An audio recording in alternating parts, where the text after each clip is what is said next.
Hi guys! So, ayan. Tumitingin-tingin lang ako dito sa ating mga succulents kasi wala akong ginagawa. And makulimlim kasi dito guys. Panay kulog-kulog siya. Tapos, wala ng araw. Kahit tanghali ngayon guys. Siguro mga 2 PM pa lang. And wala akong magawa. Kaya panay tingin-tingin ako dito. So, ito na yung ano natin. Oh.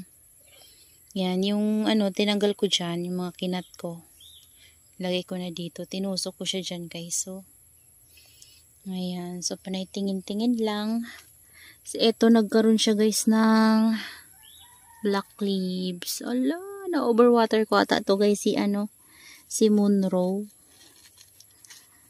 Yan kasi malaki yung pot niya. Bigla ko siyang binuhusan ko to ng tubig na karaang araw.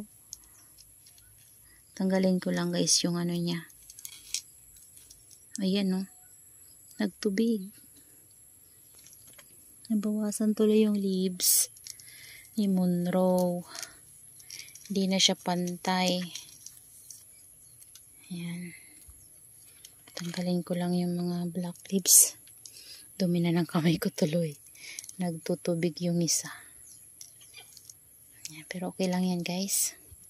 Ayan na yung mga Monroe ko guys. So, laki nito. Ayan, ito okay naman siya. Ewan ko ito, bakit biglang hindi na tuloy siya pantay oh. Dito maraming leaves, doon kumunti. Ayan, kasi parang dalawa na yung black leaves na kinuha ko sa kanya. Ayan, tapos ito yung isa. Tapos ito guys, ayan, tumitingin-tingin ako talaga dito. 'Di ba yung ating Echeveria laura dito ay tingnan nyo. 2 heads siya, kung titingnan nyo. Pero ngayon guys, 4 heads na siya. Nagulat ako kasi ayaw ko nga siyang maging 2 heads. Tapos naging 4 heads tuloy siya guys. Ayan 2 heads siya nakaraan, 'di ba? Ngayon ko lang siya nakita. Ayan tinubuan na naman siya ng isa pang heads. Ayan, tapos ito na naman yung isa guys. Oh, ganun din. Oh. So bali 4 na heads na sila. Sobrang laki ng laura na to, tapos biglang naging 4 heads. Gusto ko sana guys, 1 head lang sila para makikita mo yung ganda ng rosette nila guys. So kagaya nito 'di ba oh. Yan ganyan. So makikita mo yung rosette niya talagang buong-buo siya. Pero kapag ganito kasi guys, so tingnan niyo naman guys. Naging 4 na yung heads niya. So parang pangit na. Ayan, ang pangit na niya kasi 4 heads na siya. Lalo na kapag lumaki na yan guys, isa na dito, isa dito. Ganon din dito. Ayan, so tingnan na lang natin. Hindi naman natin yan guys mapaghiwalay eh. Tapos ito naman, ayan yung ating cubic frost galing kay Ma'am Mercy. Dami niyang babies guys. Yan, lumalaki na yung mga babies niya. Buti hindi siya mini-milli bugs. Ayan.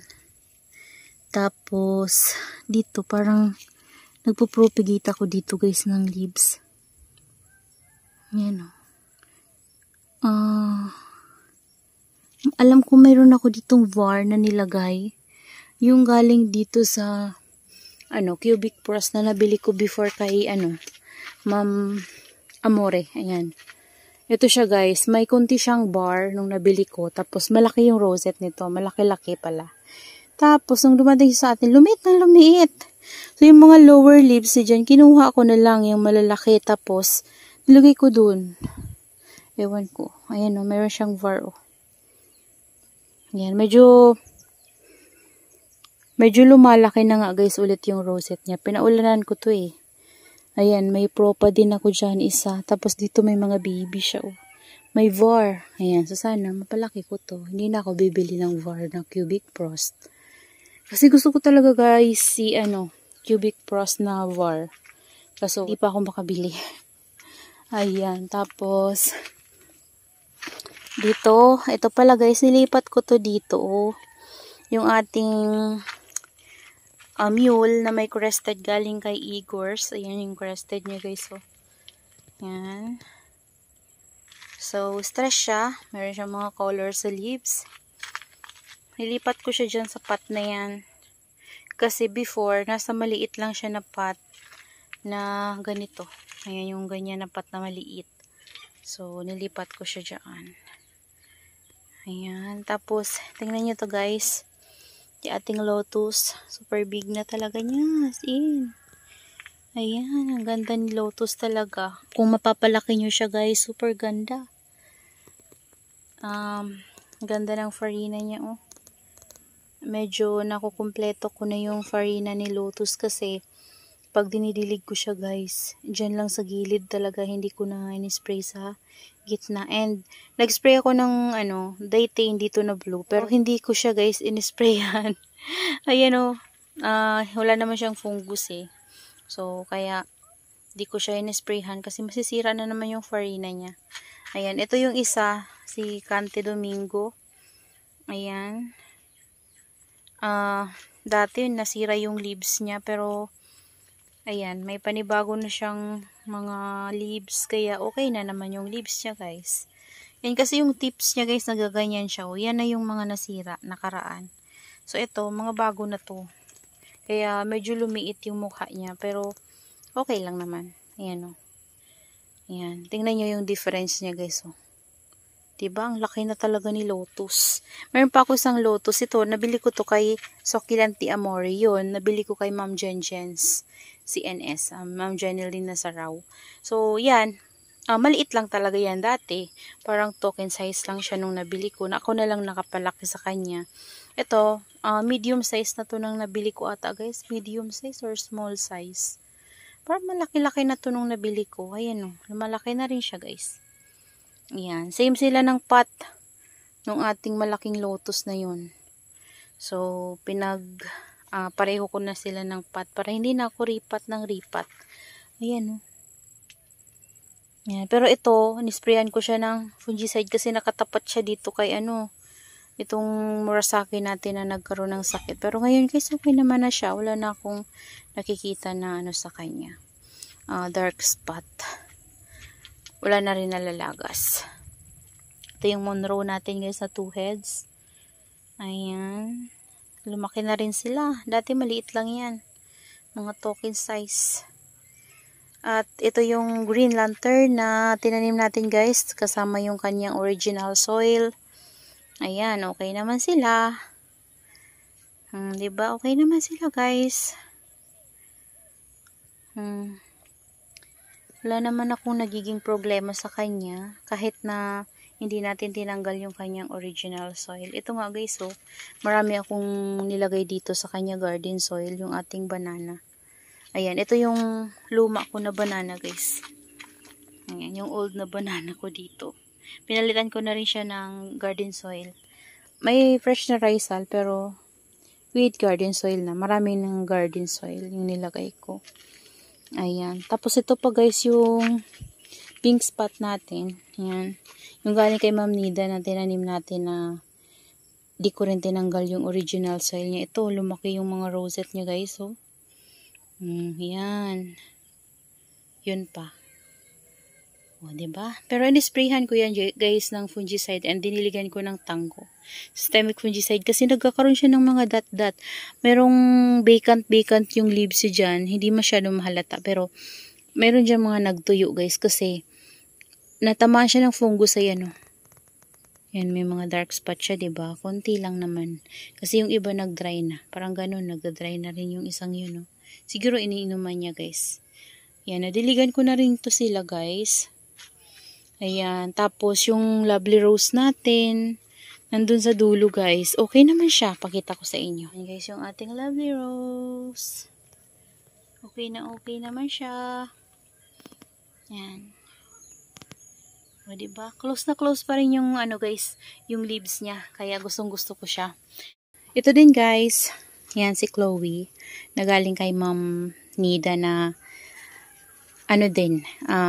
di ko tinanggal sa original soil niya guys. Ayan o. Pinagtatanggal ko nga yung lower leaves niya kasi gusto kong i-propagate. So, meron mga lumalabas na mga bagong baby sa pinakapuno niya guys. And ito, yung sa center niya guys, medyo maliliit pa yan nung dumating sa atin eh. Pero ngayon, malalaki na sila. Ayan. So, tingin ko, Okay naman guys na hindi sila tanggalin talaga sa kanilang original soil kapag bumili kayo sa Benguet guys. Dagdagan nyo lang siya guys ng ng soil mix na gamit nyo. Pero ilalagay nyo siya guys sa mainit talaga na area. Acclimatize nyo siya sa inyong place, tapos ilagay nyo talaga siya guys sa mainit na area. Kasi kapag ganun, mamimaintain nyo yung ganda ng inyong succulents. Tsaka yung pagka-stress ng color nila guys. So tingnan nyo yung Chloe natin, no? Stress siya.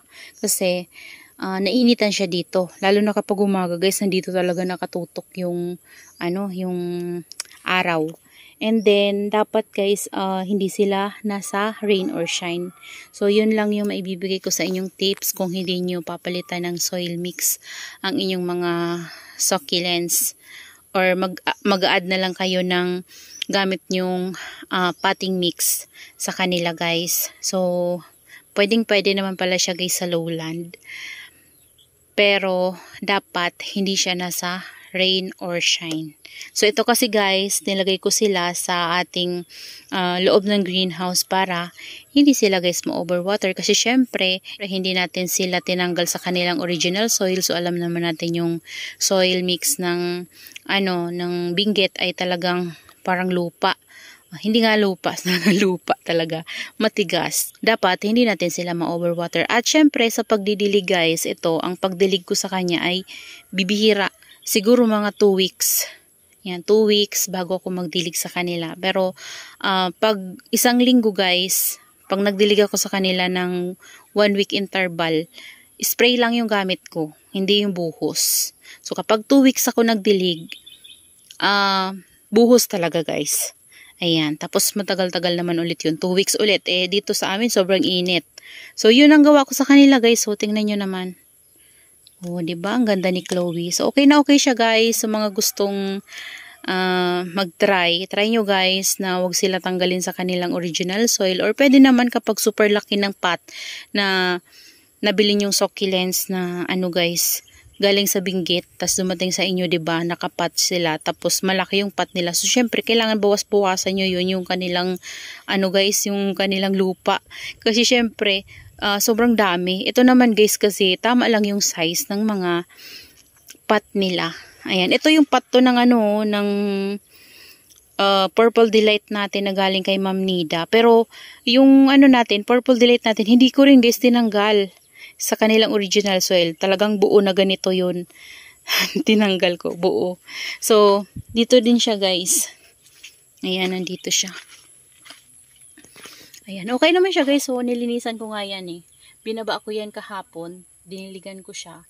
Kinuha ko yung mga dry leaves. So, yan siya O, diba? Yan yung nabalian. Meron na siyang tumutubo na baby.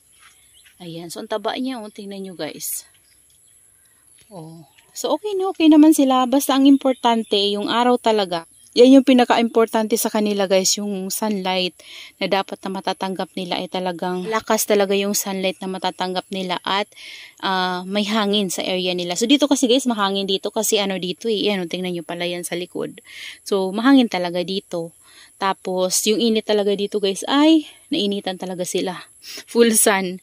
Ayan. Pero meron tayong manipis na net sa taas. Ayan. Tas naka UV plastic sila. Kaya hindi yan sila guys ma-overwater. Kusang dilig ko yan sila. Mabasa man sila guys kapag malakas yung hangin dyan. Yan. Pumapasok dito yung tubig. Galing yan sa edge ng ating greenhouse. Yung UV plastic na yan. Gumaganon siya kapag malakas yung hangin. Nababasa sila dyan. Pero carry naman nila guys, kahit malaki yung pot nila. Carry naman. Lalo na to Ayan, tsaka pansin ko guys sa mga succulents na hindi ko tinanggal sa kanilang original soil. Nung naulanan sila guys, nung bumagyo, kasi 'di ba lakas ng ulan tapos nasira yung greenhouse ko. So nahiwa to sa gitna. Nabasa talaga sila guys, halos lahat sila basa. So tumaba yung mga guys. Parang biglang laki yung ating dito, yung pink spot. Ayan biglang laki talaga siya, promise. Ayan Kasi nung dumating yan sa atin, hindi naman ganyan na kalaki yung rosette niya guys Nung nabasa siya nung ulan, after nung bagyo, ayan na siya guys. Ganda 'di ba? So okay na okay din talaga. Basta malakas yung araw na matatanggap nila. Tapos naka-greenhouse sila guys. Huwag silang naka-rain or shine para mabuhay nyo sila guys. Tapos, syempre, importante yung mahangin na area din. Yan. Yan, sunlight and mahangin na area. Yung kailangan nila guys para mabuhay nyo sila kapag hindi nyo sila tatanggalin sa kanilang original soil. So, ito nga, gumagamit na nga ako ng garden soil dito sa akin guys eh. Ayan o. Kaya, tingin ko okay naman talaga sa kanila guys yung hindi natin sila gagalawin sa kanilang original soil. Basta, malakas yung sunlight na marireceive nila guys. Yan. Hindi pwede yung yung sobrang kapal lang net nyo. Yan kasi, syempre yung potting mix nito ay hindi nyo pinalitan. So, kailangan talaga malakas yung sunlight at mahangin sa kanilang area para mabilis silang matuyo. Yan. So, yun lang naman guys yung importante sa ating mga succulent, sunlight and yung location nyo guys na napaglalagyan sa kanila para mabuhay nyo sila. Yan. Gustong gusto talaga nila yung mahangin na area. So, yun lang guys. That's all for today's video and I hope you enjoy watching and see you on my next vlog. Happy gardening everyone. Bye-bye.